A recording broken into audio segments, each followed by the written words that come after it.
మంచికి చెడుకు మధ్య జరుగుతున్న యుద్ధం. మీరందరూ కూడా ఒక్కటి గుర్తు పెట్టుకోవాలి. మీరందరూ కూడా నన్ను 5 సంవత్సరాలుగా నేను ఏ విధంగా పనిచేశాను ఒక శాసనసభ్యునిగా అనేది ప్రతి ఒక్కరికి తెలుసు. ఏ రోజు కూడా నేను మరి గుంతకల్ నియోజకవర్గంలో ఏ ఒక్కరికి కూడా హాని తలపెట్టలేదు. అదే విధంగా ఎవరు నా దగ్గరికి వచ్చిన కులాలు చూడలేదు, మతాలు చూడలేదు, పార్టీలు చూడకుండా వాడు నాకు ఓటు వేయకపోయినా కూడా నేను నా దగ్గరకు వస్తే సహాయం చేసి పంపించిన వ్యక్తి నేను. ఎందుకు చెప్పాల్సి వస్తుందంటే ఈ రోజు మనం చూస్తా ఉన్నాం. ఈ రోజు మన గుంతకల్ నియోజకవర్గం ఎంతో ప్రశాంతతకు నిలయమైన ఈ గడ్డ ఈ రోజు మరి కొన్ని దుష్ట శక్తులు ఇతర జిల్లాల నుంచి ఇక్కడికి ప్రవేశం చేసి దీన్నంతా నాశనం చేసేదానికి ఊరుకున్న విషయం మనందరికీ తెలిసిందే. నేను ఒకటే అడుగుతా ఉన్నాను, ఆయనేమి ఇప్పుడు వచ్చిన వ్యక్తి కొత్త వ్యక్తి కాదు, అమెరికా నుంచి ఏం ఊడిపడలేదు. 4 అడుగులు వేస్తే మన ఆలూరు నియోజకవర్గం నుంచి వచ్చినాడు.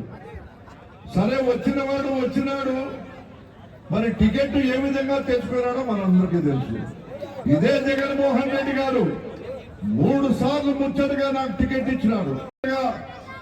అన్నా నీ పనితీరు బాగుంది, నువ్వు ఎక్కడ దండాలు చేయలేదు, ఎవరికి ఏ స్థలాలు ఆక్రమించుకోలేదు, నీ ద్వారా మంచే జరిగింది కాబట్టి నీకు మంచి పేరుందని 3వసారి కూడా మళ్ళా నువ్వు నిలబడమంటే నేను నిలబడుతున్నాను తప్ప నేను ఏ రోజు కూడా జగన్మోహన్ రెడ్డి గారి దగ్గరికి వెళ్ళి అన్నా నాకు సీటీ, అన్నా నాకు ఇది అని నేను ఎప్పుడు అడగలేదు. మరి ఇప్పుడు వచ్చిన వ్యక్తి ఇదే గుమ్మనూరు జయరాము 5 సంవత్సరాలుగా మన పార్టీలోనే పనిచేసి 5 సంవత్సరాలుగా మంత్రిగా పదవి ఇస్తే బీసీ నాయకుడని, బీసీలకు చెందిన వ్యక్తి, బీసీలకు మంచి జరుగుతుంది, మంచి చేస్తాడని నిన్ను నమ్మి 5 సంవత్సరాలు ఇస్తే నువ్వు చేసిన ఘనకార్యం ఏమంటే ఇంతకుముందు మా సోదరుడు శంకరనారాయణ చెప్పినట్టు ఇంటింటికి సారాయి, ఇంటింటికి ప్రతి స్ట్రీట్ లోనూ మరి ఒక ప్యాకాట. నువ్వు చేసిందేమి? పోలీస్ స్టేషన్లు అంటే వాళ్ళకి తెలియదంట, ఎందుకంటే వీళ్ళే పెద్ద పోలీసులు. ఆ రకంగా పరిపాలన చేసిన దానికి జగన్మోహన్ రెడ్డి గారు సాలయ్య నీ సర్వీసు పోతే ఎంపీకి అది కూడా ఇంకా నాకు ఎక్కడో నీ పైన ప్రేమ ఉంది, వాల్మీకి సోదరుడుగా నిన్ను ఆలోచన చేస్తా ఉన్నాను, నువ్వు పోవయ్యా ఎంపీ కంటే అని లోపలంతా ఇదంతా ప్లాన్ సెటప్ చేసుకొని మరి ఆయన మన పార్టీ నుంచి బయటకు వచ్చి తెలుగుదేశం పార్టీ కండువా కప్పుకున్నాడు. తెలుగుదేశం పార్టీ కండువా కప్పుకున్నావు, సరే మాకేం బాధ లేదు నువ్వు ఏ కండువా కప్పుకుంటే, కానీ టికెట్ కోసం మళ్ళా పోయి మొన్న ఏమన్నాడు, ఇదే వాల్మీకి సర్కిల్లో నేను వాల్మీకి బిడ్డను మిమ్మల్ని అందరినీ కాపాడేకి వచ్చినాను అన్నాడు. వాల్మీకి బిడ్డ అంటే ఎట్లుండాలో పులిమారి ఉండాలి. వీళ్ళక పోయి చంద్రబాబు కాళ్ళు పట్టుకొని టికెట్ తెచ్చేవాడు వాల్మీకి బిడ్డనా? కాళ్ళు పట్టుకొని టికెట్ తెచ్చుకునే కర్మ. సరే పెద్దోడు చంద్రబాబు నాయుడు వయసులో పెద్దోడు, కాళ్ళు పట్టుకుంటావా నీ ఇంకోటి పట్టుకుంటావు మాకు అనవసరం. పోయి నీకంటే చిన్నోడు తప్పుగాడు చంద్రబాబు కొడుకు మళ్ళీ వచ్చి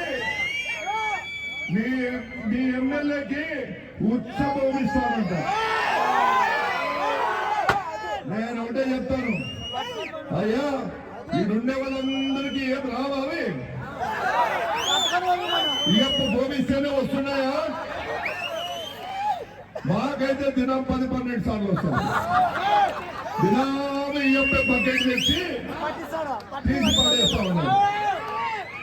ఏందయ్యా వచ్చినావు, టికెట్ తెచ్చుకున్నావు, పోటీలో ఉన్నావు, మొట్టమొదటి మాట నన్ను ఉచ్చబోమిస్తే ప్రజలకు ఏమొస్తుంది? నాయకుడు అనేవాడు నేను ఇది చేస్తాను, ఇప్పుడు మా నాయకుడు ఉన్నాడు జగన్మోహన్ రెడ్డి, పలానాది చేస్తానన్నాడు, చేసి చూపించాడు. మేము కూడా చెప్పినాం, మేము కూడా గుంతకల్ని అభివృద్ధి చేస్తామని. మీకు ఎక్కువ చెప్పాల్సిన అవసరం లేదు, ఈ రోడ్డే నిదర్శనం అని చెప్తా ఉన్నాను. వస్తాడంట, మీ ఎమ్మెల్యేకి భయం ముట్టిస్తాడంట. ఇదేమయ్యా, మొదటి రోజు మొదటి మీటింగ్ లో ఇది బోధిస్తానండి, రెండో మీటింగ్ వచ్చే లోపలే భయం ముట్టిస్తాడంట. నాకు భయం అంటే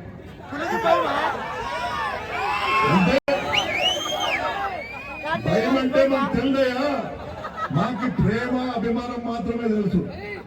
మీలాంటి వాళ్ళకి భయపడింటే మేము ఎప్పుడో ఊర్లు ఇచ్చిపెట్టిపోయి ఉండాలి మేము ఏమే. కాబట్టి జయరాం, నువ్వు వయసులో చిన్నోడు, నీకు ఒకటే చెప్తా ఉన్నాను, నీకు ఇంకా భయం గురించి పూర్తి తెలిసినట్లేదు. అది త్వరలోనే మన 13వ తారీఖు మంత్రులలో చెప్పిస్తాం. ఎవరినైనా డబ్బులు ఇచ్చుకుంటాడంట. కొను, నీకు డబ్బులు సంపాదించేది మా సొమ్ము. మా పీరియడ్ లో మా పార్టీలో నువ్వు ఎమ్మెల్యేను, మా పార్టీలో నువ్వు మంత్రిను. మా సొమ్ము నేను మా కన్ను పొడిచడానికి వస్తే మేము ఊరుకుంటామా? ఇస్తే ఇస్తే ఓటుకి 2000 ఇస్తావు, 3000 ఇస్తావు. ఎన్నాళ్ళు మనకు వస్తుంది ఒక పూట? దానికి కూడా నేను చెప్తా. శాసనసభ్యుడు వెంకటరామరెడ్డి ఎంతో మంది కూడా ఈ కేసులకి భయపడి తటస్థామన్నారు. మీ అందరికి మాటిస్తున్నా, ఏ ఒక్క కేసు కూడా భయపడద్దండి అని చెప్పి ఈ సందర్భంగా కేసులు బలములు చూసి భయపడాలి, కానీ మనం కేసులు చూసి భయపడద్దండి. ఎందుకంటే రేపు రాబోయే ప్రభుత్వం మందే కాబట్టి ఎన్ని కేసులు వచ్చినా మాఫీ చేసేదానికి నేను సిద్ధంగా ఉన్నానని చెప్పి ఈ సందర్భంగా మీ అందరికీ మనం చేసుకుంటున్నాం. ఆయన ఏదో నన్ను కర్నూలు జిల్లాకు వచ్చేటప్పుడు ఆయన కర్నూలు జిల్లా నుంచి ఎవరో వస్తారంట, ఎప్పుడో వస్తారంట, వీధికో రౌడీ చేస్తాడంట అని చెప్పడం జరిగింది. నేను వీధికో రౌడీ అయితే వెంకటరామరెడ్డికి సూటిగా ప్రశ్న అడుగుతున్నా. 2009లో ఎన్నికల్లో పోటీ చేశా. అప్పుడు నేను ఒక రౌడీగా, ఒక మీసాలుగా, ఒక ఎంతో ఎన్నికలు ఉంటే ఆ రోజుల్లో నాకు భయపడి 2000తో ఓడిపోవడం జరిగింది. 2009లో భయం వచ్చింది. తర్వాత 2014లో 2000తో గెలిచా. మరి నా సర్వీస్ చేసి నా పైన నిలబడిన వ్యక్తి ఎవరు తెలుసా? కోట్ల విజయ్ భాస్కర్ రెడ్డి కోడల పైన 40,000తో గెలిచా. అంటే ఒక్కసారి వాళ్ళందరూ కూడా గుర్తుపెట్టుకోవాలా. ఈ నియోజకవర్గం ప్రతి కుటుంబం, తెలుగుదేశం కుటుంబాలందరూ కూడా గుర్తుపెట్టుకోవాలా. ఒక్కసారి 2000తో ఓడిపోయిన వ్యక్తి పని చేస్తూ రెండవసారి 2000తో గెలిచిన తర్వాత 40,000తో గెలిచారంటే ఆ 2.5 లక్షల జనాభా వాళ్ళకి ప్రేమ, అనురాగం అన్ని పంచితే 40,000తో గెలిచింటానా, లేదంటే దౌర్జన్యాలు చేసింటే నేను గెలిచింటానని చెప్పేసి ఒకసారి ఈ గుంటకల్ నియోజకవర్గం తెలుగుదేశం కుటుంబం అందరూ కూడా తెలుసుకోవాలి. కాబట్టి ఈయన ఎన్నో నా పైన అబద్ధాలు వేస్తాడు. మరి నిన్న మొన్న నేను టికెట్ ఎలా తెచ్చుకున్నానని మాట కూడా కౌంటర్ వేశాడు. గుమ్మూరు చేయడము నారా చంద్రబాబు నాయుడు గారి కాళ్ళు పట్టుకొని టికెట్ తెచ్చుకున్నాడు అనే మాట అంటున్నాడు. సరే, మా పెద్ద ఆయన 2006లో నేను జడ్పీటీసీ చేశాడు. 2009లో మన పార్టీ నుంచి తప్పిపోయినా. తర్వాత మరి వచ్చా. ఆ పెద్ద ఆయన మా నాయన వయసు కాళ్ళు పట్టుకున్నా. మరి నేను సూటిగా వెంకటరామరెడ్డి ఆ ఫ్యామిలీకి ఏమంటారు ఎల్లారెడ్డి ఫ్యామిలీకి నేను సూటిగా వెళ్తున్నా. నేనంతా గుంటగా టికెట్ ఒకటి తెచ్చుకున్నా. మరి మీరు ఇద్దరు 5 అన్నదమ్ములు ఏం పట్టుకొని వచ్చి టికెట్ తెచ్చుకున్నాను? ఏం పట్టుకొని జగన్మోహన్ రెడ్డి 5 టికెట్ ఇచ్చారో చెప్పేసి వెంకటరామరెడ్డికి నేను అడుగుతున్నా. ఇది ఏమన్నా మీకు ఇదే అంటే ఒక బీసీ నాయకుడు పట్టుకుంటే కాలు పట్టుకుంటే తప్ప? ఏమయ్యా, బీసీ నాయకుడు రాజకీయానికి పనికిరానా? అంటే మీ నియోజకవర్గంలో నిలబడిన వాళ్ళంతా బీసీలో ఓట్లేస్తేనే, బీసీలు మీకు ఇది భిక్ష పెడితేనే మీరు ఎమ్మెల్యేలే. ఆ ధోరణి తీసుకో. మంత్రాలయం తీసుకో, ఎక్కడైనా కూడా బీసీలు భిక్ష పెడితేనే మీరు ఎమ్మెల్యేలు అవుతారనేది ఒక్కసారి మీరు గుర్తు తెచ్చుకోవాలని ఆ ఫ్యామిలీకి నేను సవాలు విసురుతున్నా. కాబట్టి మీరు ఎవరు కూడా భయపడకండి. కేవలం 25 రోజులు మాత్రమే ఎలక్షన్ ఉంది. 25 రోజులు నా కోసం కష్టపడండి, మీకోసం నా ఊపిరున్నంత వరకు కష్టపడతాను చెప్పి ఈ సందర్భంగా నేను గ్రామం లేకపోతే అయ్యా ఇక్కడ మంచినీళ్ళు ఇవ్వండి అని చెప్పేసి అడగడం ఇంత దౌర్భాగ్యమైన ఈ పరిపాలన ఈ 5 సంవత్సరాలు చేశారంటే సిగ్గిచ్చాడని చెప్పేసి అంటున్నా. ఆయన ఏమో అంటాడు నేను అభివృద్ధి చేశానంటాడు. అభివృద్ధి ఎక్కడ ఉందో లేదో కానీ గుంటుకల్లో నాకు తెలియదు, కానీ నువ్వు దోపిడీ చేసింది మాత్రం దండిగా ఉండాలి అని అంటున్నట్టు అని నేను అడుగుతున్నా. ఏమంటే ఆయన నేను వస్తే భయపడి ఆయన భయం వచ్చి ఎప్పుడు అంటాడు నేను నువ్వు కబ్జా చేసేసి బయట పెడతా, నేను అదే దౌర్జన్యాలు చేసి అని నువ్వు ఒక్క కేసుని రేపిస్తే నేను ఈ గుంటకల్ నియోజకవర్గంలో నామినేషన్ కూడా చేసుకున్నట్ల రిటర్న్ పోతానని చెప్పి సందర్భంగా ఆయన సవాలు చేస్తా. సరే, ఈ నియోజకవర్గంలో కసాపం నెట్టికంటే ఆంజనేయ స్వామి ఉన్నాడు, ఇక్కడ వస్తానని స్వామి ఉన్నాడు. నువ్వు పిలుచుకురా, నేను వస్తా.